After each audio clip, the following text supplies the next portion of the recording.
Larry Dixon has made his way back up here, which apparently means he couldn't find a better name on the other line either. Come on, Alan. 1,600 feet density altitude, 1.039 correction factor, and the temperatures climb all the way up to 70.1 degrees. What a beautiful day for drag racing. Perfect day for drag racing. Not a real cloud in the sky. Nah. A little bit of a breeze. Just enough to get the smoke off the start line. Track temp's a little warmer. Track's a little bit looser. This is where it's crew chief time, just because you got to make a little bit of an adjustment, but you're going to be running a really good car. So you can't soften it up too much. You're absolutely right about that. The Monster Energy team, led by Brian Houston, assistance from Alan Johnson, of course, Lucas, Mac and Traxxas, Yachto Club, and Sealmaster. Toyota Redline Oil, that is JR Todd. JR was the better qualifier. JR had lane choice. JR's on the right side, the all access.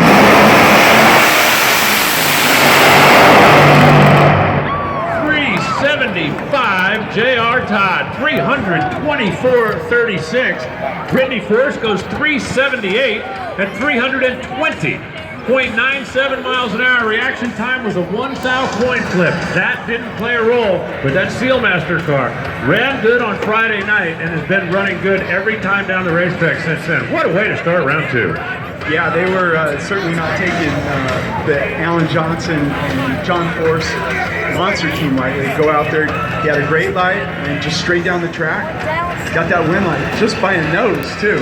Just about 300ths of a second, 0.028 if you want to get technical, 28 thousandths, but almost identical reaction times within 1 thou, and that's what 300ths of a second looks like when you're traveling 324 miles an hour. Team Sealmaster blasting on into the semifinals, and Brittany Force goes down here in round number 2. You see JR climbing out top end there, pushing Brittany's car around the corner as they fire up the next pair. Antron Brown and Steve Torrance. I think this is one of the most ridiculous stats in the history of NHRA. You would say that Steve Torrance has a pretty good car, wouldn't you? Pretty good team? Oh my gosh, yeah. You would say that Antron is a pretty good car, wouldn't you? Pretty good team? He does have a number 1 on the side. They've raced 17 times. You know what the head-to-head record is? No. 16-1. Oh!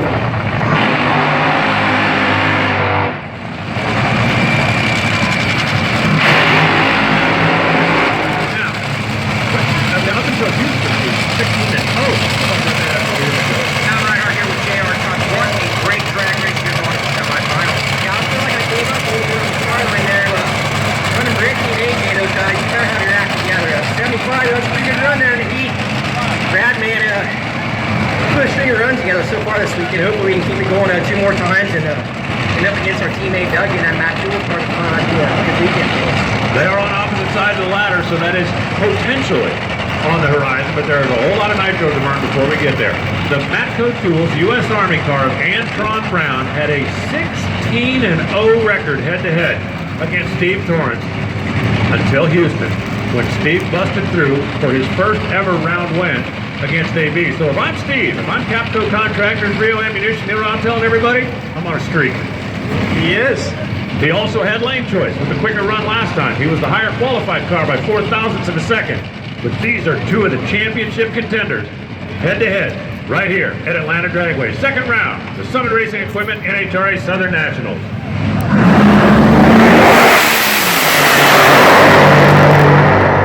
17-1. Look at the math. 3.772 to a 3.772. Steve Torrance, 0.58 on the tree. That was 8 thou behind Antron Brown. And with identical elapsed times up on the scoreboard, Antron won it by 8 thousandths of a second, 3.772. Oh, what a drag race, Larry. That's a tough one from a driver's standpoint, where you have a 58 light. You could go through the entire season and win a lot of races having a 58 light, but not this time. Look at the margin of victory down there. That's 8 thousandths of a second, and the champion just noses out. Team Capco and Steve Torrance. You said earlier in the first round, I don't remember who it was, had an 056 light, and you said, I'll take that every time. You will, but not that time. It just isn't enough every time. Absolutely unbelievable. I've said it 100 times. Drag racing is a right place at the right time kind of sport. It is so much like bowling. So Antron, now things are back in order for Antron, where he lost that one time to Steve last. Yeah, Steve, give me a call back at 17 rounds. Oh my gosh! You know that was a tough round to win, but that's setting us up for more good racing here. Sean Langdon and Richie Crampton.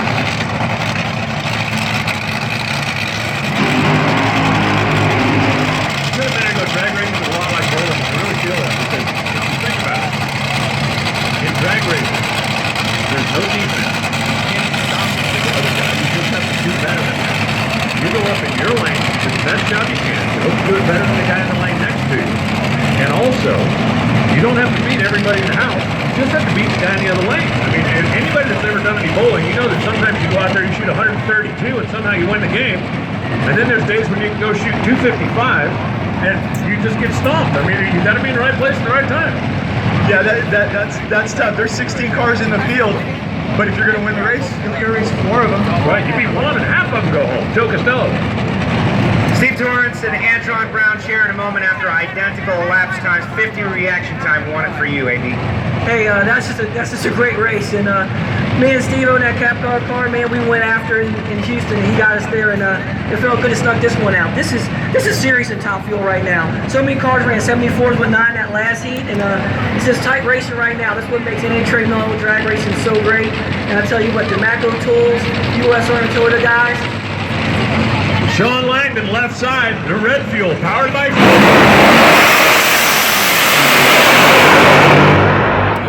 378, 324.44 miles an hour, and an 045 light for Sean Langdon is enough to take down Richie Crampton. Richie goes 382, only 287 miles an hour. His car slowed a bit at the far end of the racetrack. Sean 045 on the tree. These guys are not tiptoeing up here when it comes time to stand on the gas, and a 378 is enough to close the deal. Well, I think Sean Langdon, he might be practicing for his matchup against Torrance Sr. That's right. Sean Langdon is going to jump out of that car. He's going to run back and get his Supercomp car. And they'll be back up here in just a little bit. Now, Richie Crampton, 060 on the tree. Good, solid run. I think it's going to come around the corner down there with either without the belt on it or with no teeth on the belt. It looked like it was doing the confetti routine. The pipe's still very wet down there when the air induction stops. But the bottom line is, Lucas Oil out here in round 2, and Sean Langdon marches on. And you know what that means? 2 cars on the bottom side of the ladder that have not yet won this year. And the Traxxas shootout is filling up in a hurry. Real fast. The Traxxas shootout takes place in Indianapolis. The 8 cars in Top Fuel, 8 cars in Funny Car. And you need to win in order to lock down your spot. The first 7 drivers that win on the course of the season get in. The 8th one comes down to a fan vote, a little lottery draw that we do downtown. But we've already had 5 different winners in Top Fuel, 5 different winners in Funny Car, and it'll take a whole lot of pressure off if you are a non-winner and at least get that checked off your to-do list. Yeah, because it's a lot of money on the line, a lot of prestige, running that specialty event in Indianapolis. So you definitely want to be a part of it. The only way to guarantee yourself a spot, go out here and win now. Tony Schumacher and Doug Coletta. Now, Antron Brown is in the semifinals. He has won this year. Sean Langdon hasn't. JR hasn't. Tony Schumacher hasn't. Doug Coletta did last week.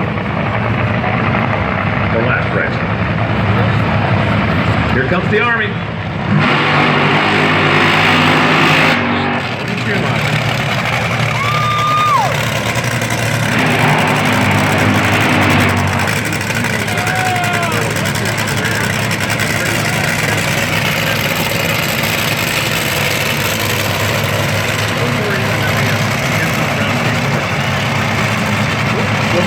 That's good for both of those teams, right?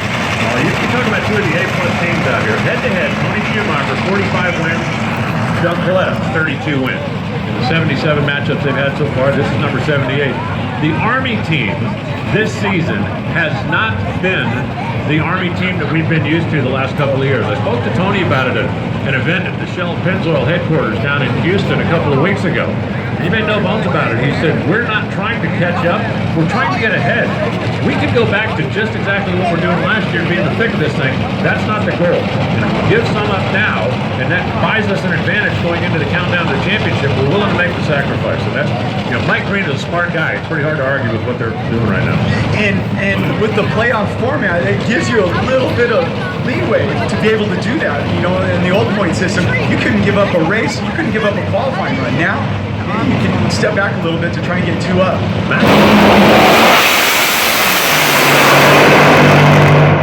378.2 takes down a 378.9. Tony Schumacher off the mark first by 5 thousandths. Doug Coletta, Mac Tool's car, outran him by 7 thousandths. Even I can do that math. Margin at the stripe at 326 miles an hour was 2